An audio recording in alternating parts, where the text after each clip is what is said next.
Time Warner Cable is pleased to be an underwriting sponsor for Carolina Week. Coming up on the December 1st edition of Carolina Week. I'm Joelle Kaplan. I'll tell you what a state-mandated enrollment ratio could mean in the tuition increase battle. We'll show you how one woman's love of art helped end her long journey to find a place she could call home. In sports, the football team reflects on the season, and men's soccer stays alive. Weathercaster Drew Day will let us know just how much we'll have to bundle up headed into the weekend. All that and a ruby red concoction that's made right in our backyard. Carolina Week starts right now.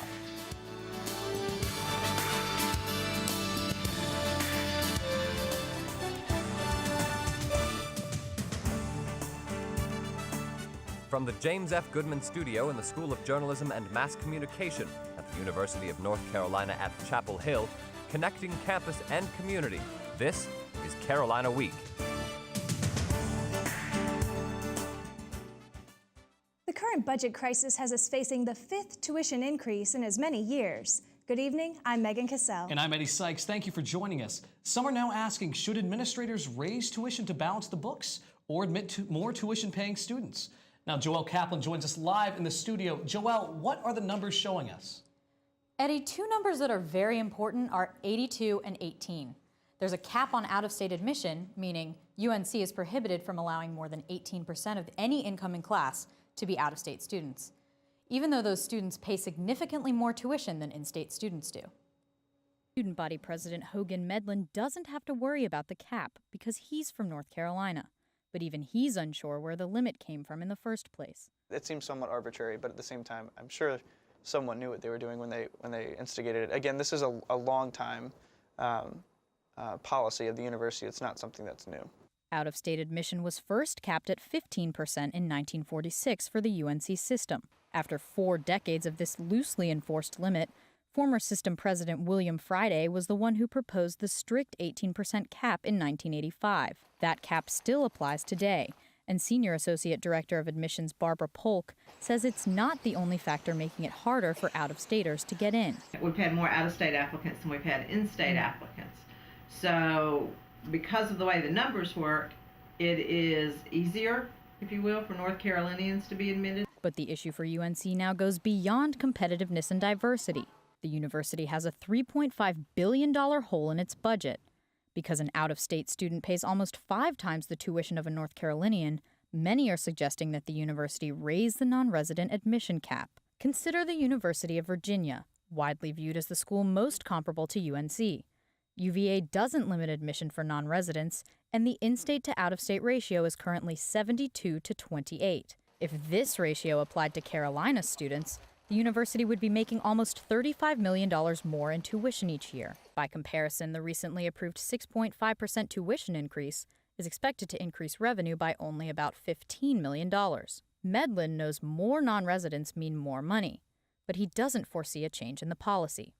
I don't see this as something that they would partake to, mostly because I think there is that sense of pride, I think, and the number of North Carolinians attending this university. Other large university systems actually have lower ratio of out-of-state students than we do. Eddie, the cap in California is 10%. Wow. Well, Joelle, what would it take for there to be a change in the ratio here in North Carolina? It would take legislative action, and if there's going to be a change at all, it would probably have to be really gradual. Well, that makes sense. All right, well, Joelle Kaplan, thanks so much, live in our studio this evening. Some Orange County residents can't say their water provider can see the forest for the trees. Last night, more than 120 concerned Orange County residents turned out for a public discussion of OWASA's proposed new logging plan. OWASA, the Orange County Water and Sewage Authority, plans to clear-cut thousands of trees in southwestern Orange County like it did on this 25-acre plot in Efland. The plans are to improve both water quality and forest management. However, local residents are skeptical of the new plan and unhappy with the short time period allowed for public comment.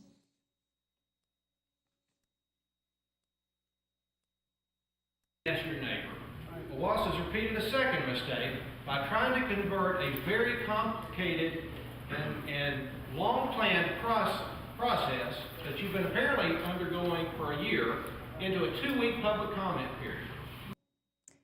Concerned citizens have until tomorrow to send written questions or comments to OWASA by letter, email, or fax. Well, if you're driving around with one of those new license plate frame covers, like many Carolina students, you might need to get rid of it.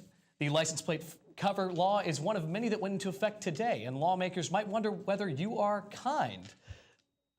If you are kind, plate frame covers the name of the state or registration sticker, then you could be facing a fine of up to $100. The North Carolina General Assembly passed the law last year. Franklin Street is the heart of downtown, and for some people, the area will soon become home.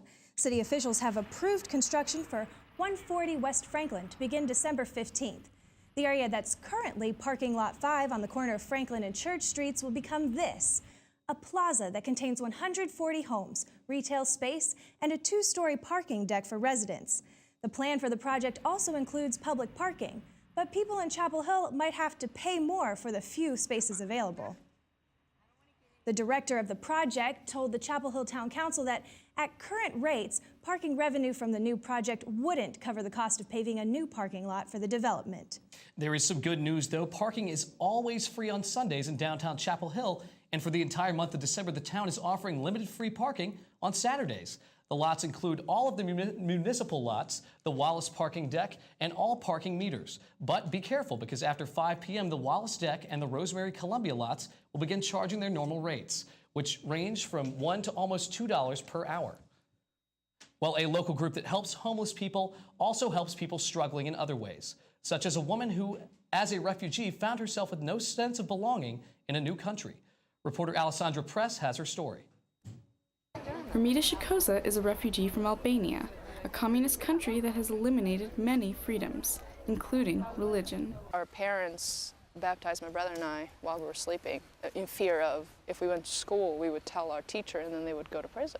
So in 1991, at 12 years old, Shikoza and her family boarded a ship to Italy. Many others had the same idea. There were like several thousands of people on that ship, and there was absolutely no room to move. And at one point, we didn't even know if we were actually going to sink or not because of all the weight that was on it. They landed in Brindisi and stayed there for a year. Then they found political asylum in the States.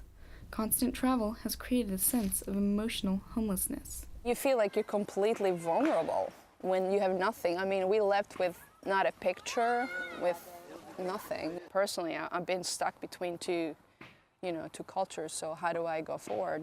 Who am I? Like, am I Albanian or am I American? The Carborough and Chapel Hill communities have helped Shikoza to discover where she belongs and who she is. It's like, it's like the layers of homelessness, are coming off. It's like, and your friends and your, and the people that you deal with on a daily basis. It's like those are the new clothes of home. And in rebuilding a sense of belonging, she has turned to the arts.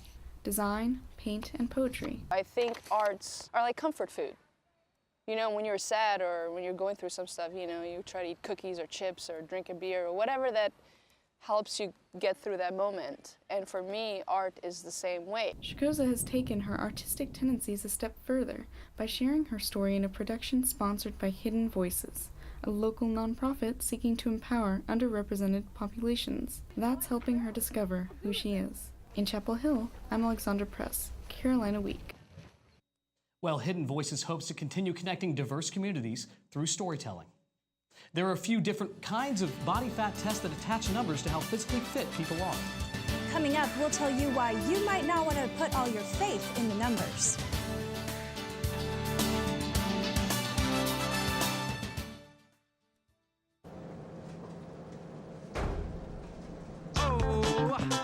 Movement. Along with weight loss, it's one of the many ways to fight osteoarthritis pain. For more information on managing pain, go to fightarthritispain.org. G morning, sunshine. Wakey, wakey. Text me back. Hey, did you tell your parents about us? Let's skip first period together. Did you get all my texts? Is practice over yet? Where are you at? Are you with your friends? That's L-A-A-A-A-M-M-E-E-E. Capital X, lowercase o, capital X, lowercase o. I love you. JK. I hate you. JK. Are you ignoring me? We're in a huge fight right now. Is this something I did? I can see your lights on. I'm coming over. What'd you dream about? Me? I'm lonely. Holla back. Holla back. Let's try something new. Nude pics. Send me some. Text me.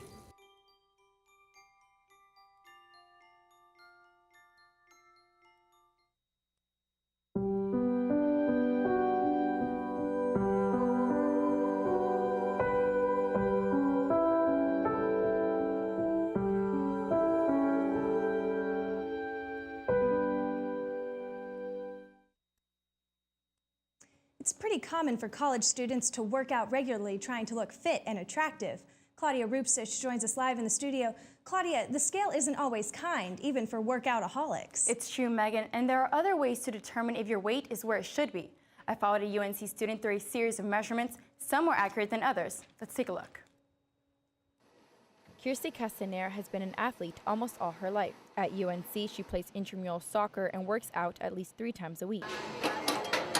But according to her body mass index, she's overweight. It hurts. I mean, like, I obviously have all this pressure from like the media and whatnot already, and they're telling me I'm fat, and now science is telling me I'm fat, so. BMI calculations are based solely on height and weight and don't take muscle mass into account. So for a 5-foot, 130-pound person like Castanera, BMI isn't an accurate measurement of fitness. Bioelectrical impedance, or BIA analysis, uses a device that measures your body fat by sending a small electric current through the body. According to this test, Castanera has 25.1% body fat, placing her in the recommended category. One of the most accurate methods used to measure body composition is the skinfold test. The person administering the test uses calipers to pinch 3 different areas of the body. In women, they're the back of the arm, the side of the stomach, and the thigh.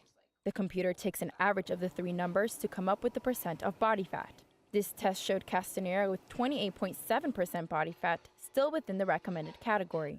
Lauren Mangili is the director of the fitness program at UNC. She says the BMI numbers are scary for people like Castanera. She says although other measures are more accurate, people shouldn't get hung up on the numbers. So you have to have fat on your body, and women have more fat than men. It's just a fact of nature. So the number shouldn't really be the main focus. Instead, she says to focus on how you feel, how your clothes fit, and the amount of energy you have. You should take body fat percentage into account, but it's definitely not the only factor in determining how fit you are. Claudia, if BMI is an inaccurate measurement of body composition, why do people use it? Well, that's probably because all you have to do is type 2 numbers into your computer to get a calculation, Megan. But it really is a poor measure for short, muscular people, as well as for tall, thin people. BMI might put them into the underweight category when in reality they're fit. That's Claudia Rupsich live in the studio. Thanks, Claudia. It's beginning to look a lot like Christmas, especially at the Carolina Inn. The Inn is hosting its 12th annual 12 Days of Christmas celebration. Christmas events will kick off on Saturday, but the displays are already up. From a partridge in a pear tree to 10 drummers drumming, visitors can view local artists' unique pieces depicting the verses of the popular song. The works are placed throughout the building, and you can view them from 8 a.m. to 10 p.m. daily. Well, Christmas isn't the only holiday UNC students look forward to at this time of year. Hanukkah begins today, and the UNC Hillel plans to celebrate all week. Tonight, members of the Hillel will light the first candle of the menorah to celebrate the first night of the 8-day holiday. Journalist Sue Fishkoff will speak at the event to talk about her newest book, and there will be more programs throughout the week. Well, even during the holiday season, with afternoon temperatures in the 50s and 60s, snow and ice might not be the first thing on your mind. Winter weather can be a lot of fun, and although the campus isn't covered in snow yet, Governor Bev Perdue has declared this week Winter Weather Preparedness Week. Make sure you have flashlights, heaters, and candles, as you can see right there, some candles right there, ready in case of power outages. Perdue also recommends stocking up on canned goods that will stay fresh throughout the winter. Well, you know, it's pretty temperate out there right now. We mentioned, temperatures in the 50s and 60s, but it's going to start getting a lot colder. Weathercaster Drew Day joins us now in the studio. Drew, just how cold is it going to get? Well, guys, temperatures are going to plummet. We are going to see highs in the lower 50s and even some upper 40s. You can tell in some video shot earlier today that it was definitely blustery across campus today as leaves have been blowing around the sidewalk. The full forecast is coming up.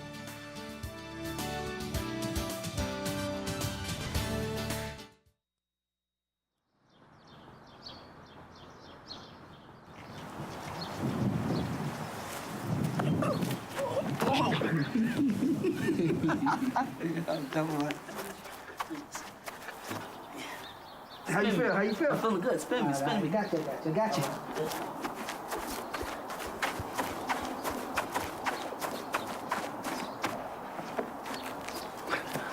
Oh, goodness. Oh.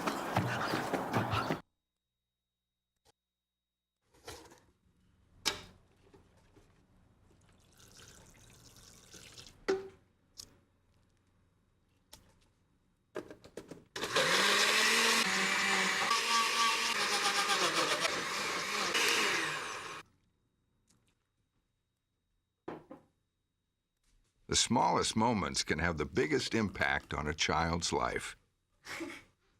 Take time to be a dad today.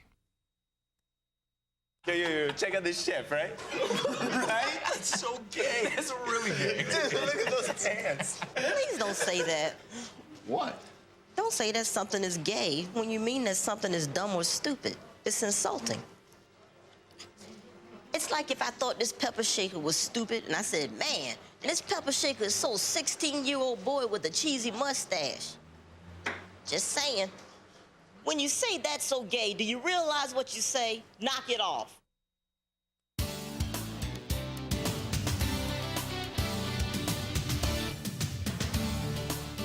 All right, welcome back to Carolina Week, everybody. I'm Drew Day. Thanks so much for staying with us this evening. As we take a look at your weather headlines, you can see that it was a stormy morning this morning. Overnight, last night, we had a cold front push through the area between 1 and 4 a.m., and that brought some thunderstorms to the region. If you recall last night, there was also the threat of tornadoes. Thank goodness that didn't happen. The atmosphere just lost its stability, and we just saw some severe thunderstorms. And also, we'll see some cold temperatures moving in behind that cold front. We'll talk all about that in just a few minutes. Taking a look at the satellite right now, you can see over North Carolina, it is clear right now. We just have a few harmless scattered clouds across the area. This band of clouds just offshore is in association with that cold front that we saw last night. But that, again, has cleared the area, and that is making way for cooler temperatures. Here's a map right now that takes a look at some storm reports that came in last night. You can see every yellow dot that you see there is a report of some thunderstorm wind damage that came as trees were blown down from these thunderstorms, and you can see near Oxford and even here in Hillsborough, also over into Lewisburg, Siler City, and also down to Moore County near Southern Pines, we saw some tree damage. You may even yourself may have been woke up by some damage in your area.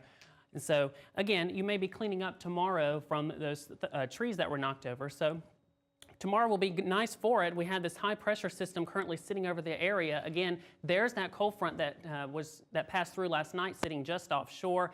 For tomorrow's surface forecast, you can see that high pressure stays with us, and even into Friday, it's still over us. So it just meanders around for the next several days. And so that counterclockwise rotation around that high pressure system is going to be filtering in some colder air from the north, from Canada, and also the northeast. And so that means cold temperatures will be upon us for the next several days. And the next storm system that we're watching will be sitting off in the Pacific Northwest with this low pressure system and stationary front, and that will bring us the chance of rain later on into the weekend. So if you're headed out to the men's soccer game on Friday versus Southern Methodist University, SMU, the kickoff is at 7 o'clock. Temperatures at that time will be right around 40 degrees, and then by 9 o'clock, as the game is wrapping up, we'll see right around 37 degrees. So you're definitely going to want to take a heavy jacket with you if you're headed out to that game on Friday.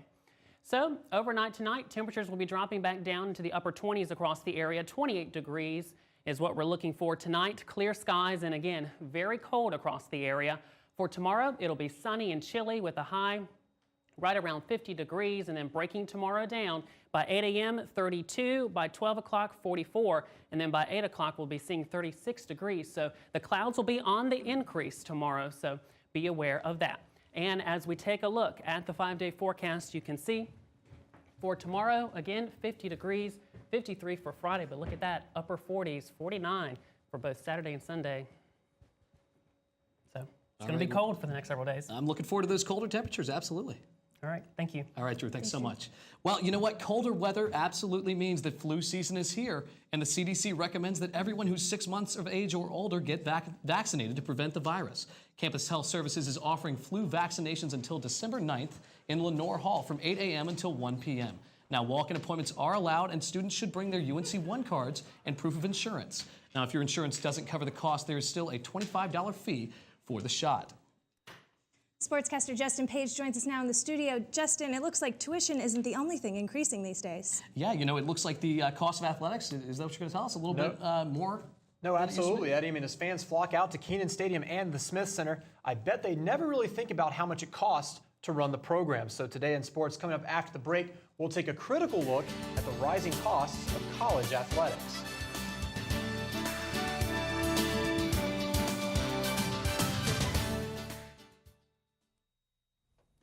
Oh, those boys are much too much. Those boys are much too much. We got the spirit. We're hot. We can't be stopped. We got the spirit. We're hot. We can't be stopped. We're going to beat them and bust them. Beat them. The smallest moments can have the biggest impact on a child's life. Let's get a little bit rowdy. R-O-W-D-Y. Take time to be a dad One more today. time. Oh, those boys are much too much. Those boys. This financial advisor is being accused of committing one of the largest investment frauds in the history of the United States. I guess we're not going to Aspen. That's fine. You see, I like tennis balls. He likes insider trading. So he's going to jail and I'm going to a shelter. And no, they're not the same thing. Shelters are for good pets that want to be adopted. Jails are for criminals. I've done nothing. Uh-oh. Ooh, okay, I stole a cheeseburger once on my dog.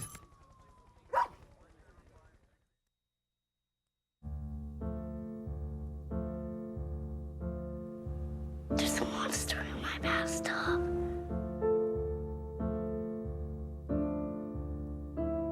There's one on the couch. There's a monster on my bed. Keep innocent things from triggering an asthma attack. Please make the monsters go away. Learn how to stop their asthma attacks at noattacks.org.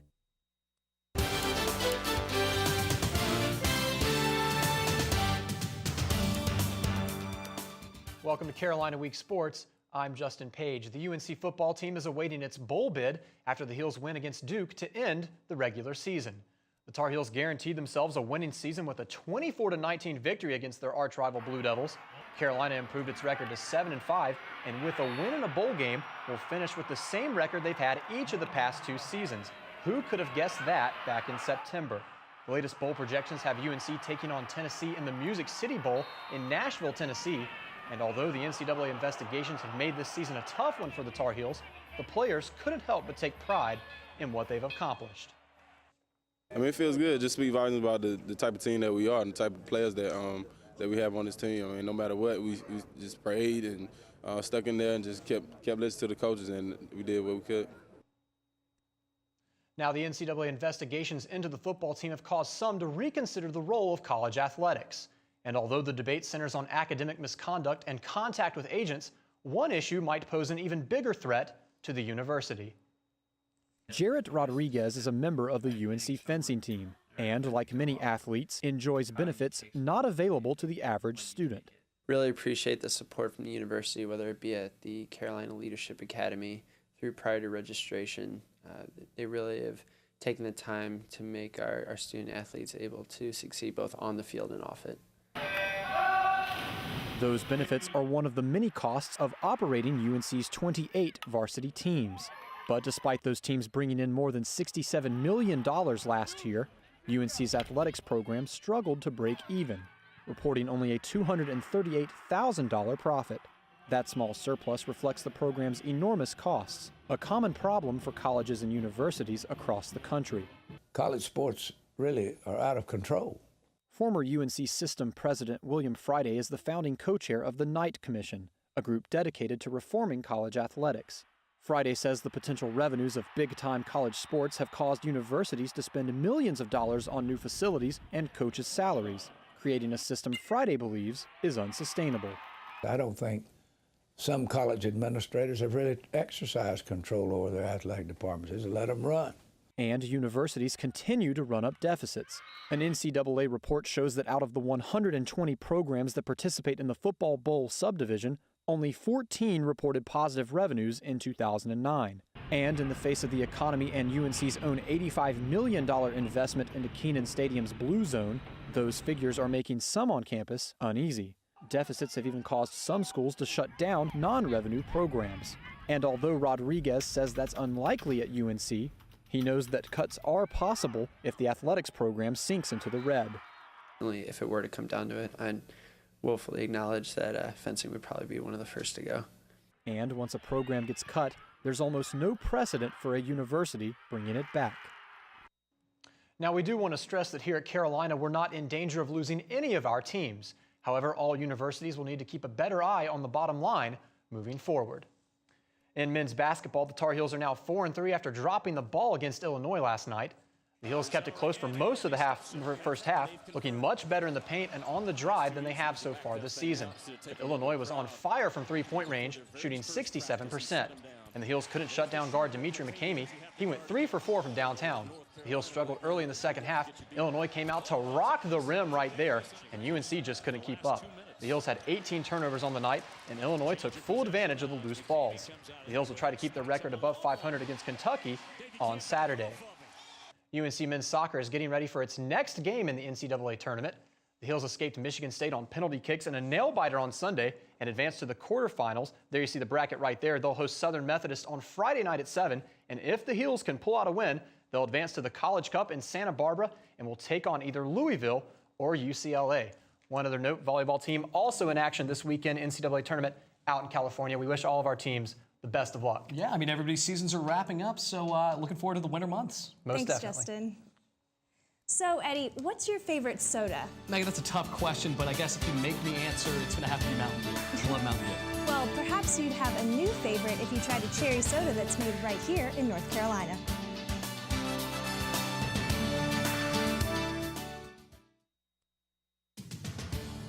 If you have a story idea, call Carolina Week at 919-843-8292 or email us at carolinaweek@unc.edu. If you have questions about this program, write Carolina Week at Campus Box 3365, UNC-CH, Chapel Hill, North Carolina 27599.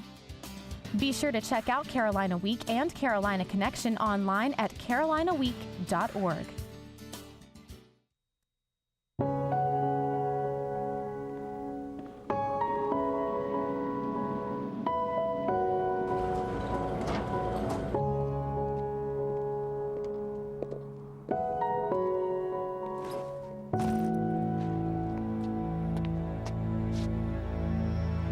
Welcome home, man.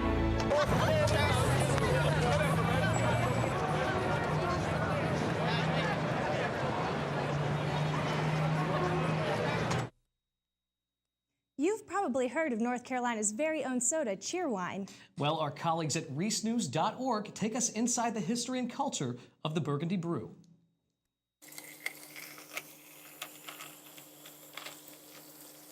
Words to describe Cheerwine are very hard to come by. I'm not sure we have been able to articulate it, other than it tastes like Cheerwine. We're not a cola, we're not a cherry cola, we're not a cherry soda, but we do have a hint of cherry, in our flavor. The brand was created right here in Salisbury in 1917. It's in its 93rd year.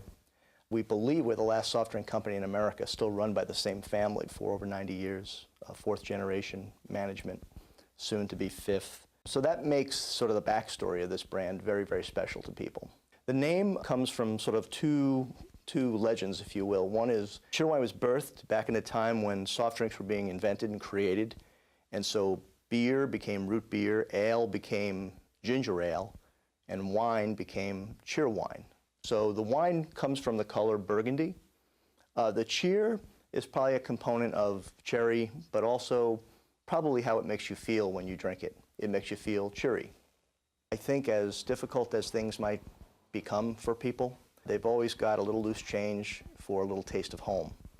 And I think we fit into that, a bit of that comfort food space for consumers. They can always grab a cold Cheerwine and life is good again. Okay, Megan, well, we were talking about my favorite soda, but what's yours? I have to admit, my favorite is Cheerwine. You're just saying that. No, it's true. I'm born and raised in North Carolina, just like the drink. Well, there we go. And that does it for this edition of Carolina Week. Thanks for watching. Have a good night.